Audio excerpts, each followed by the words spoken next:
You guys wanted some more camper content.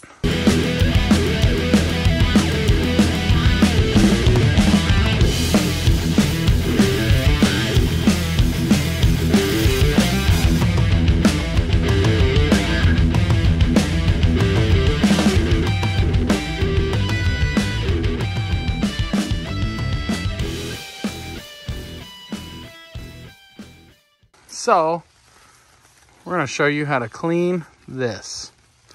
And all we're going to use is a little bit of this and this. Just spray it on there and sweep.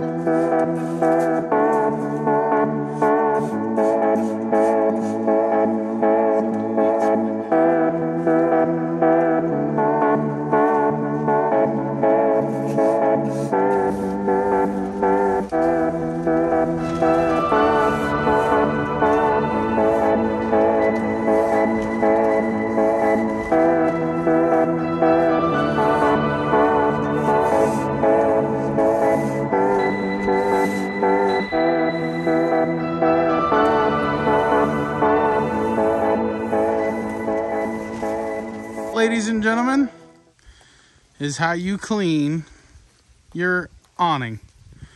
Looks a lot better, a lot better. That's pretty easy, quick, took me about 10 minutes. Then you rinse it off with the hose. And you do the same thing with the top. I still got to do the top yet, but yep, come out a lot better.